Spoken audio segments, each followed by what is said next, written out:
2003, my youngest son and his wife were expecting their first baby, and I was very, very excited to have this grandchild. She had a normal pregnancy, healthy, full term, everything was fine, normal labor, and the baby died during delivery. No reason, we never found out why.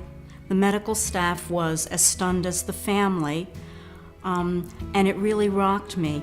The hardest part for me was that as the grandmother, I felt as though I wasn't entitled to grieve for this baby, that society expected me to be strong and take care of my son and daughter-in-law.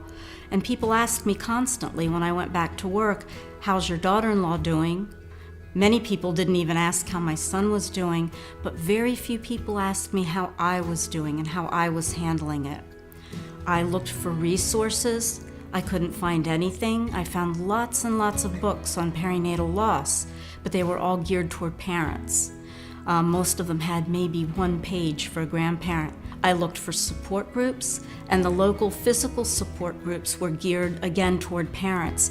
And they discouraged the grandparents from coming because sometimes parents had issues with the way their parents, the grandparents, were handling the loss. So I finally ended up online.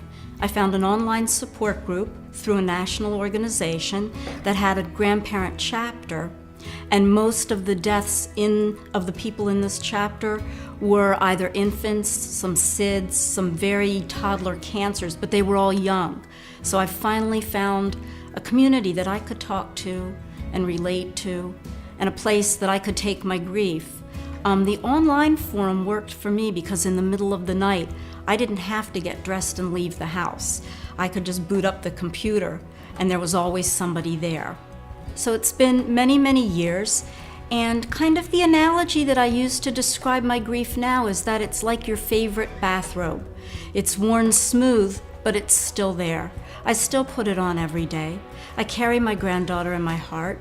I certainly don't want to forget her. I want to honor her, which is one of the reasons why I've been involved with activities locally to try and create a legacy, and to remember her, and to keep her being a part of my family, because she was somebody. So when people ask me how many grandchildren I have, I automatically say 4. I don't hesitate.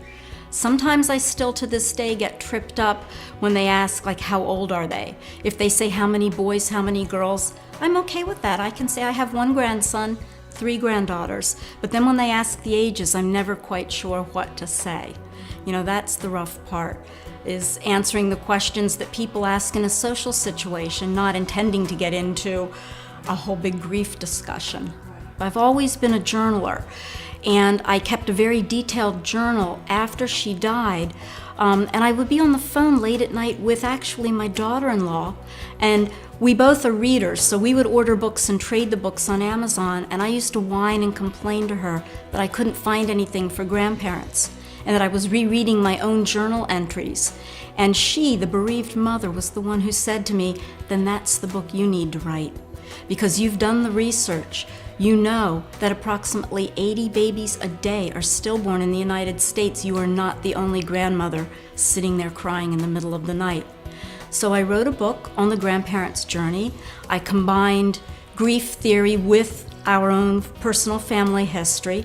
And now I do a lot of public speaking. I present workshops at national conferences, and have tried to become very involved in local organizations dealing with grief. There's lots of research going on about causes of death, but people don't want to talk about the afterward. And our grief stays with us. It becomes a part of who we are and a part of our life. You know, there's kind of a cliche that we grieve because we loved, and I think it's very much true. If she certainly weren't significant, I would not have felt the physical pain that I had, you know, during the immediate months and years after her death. And as I said, it's softer now, it's gentler.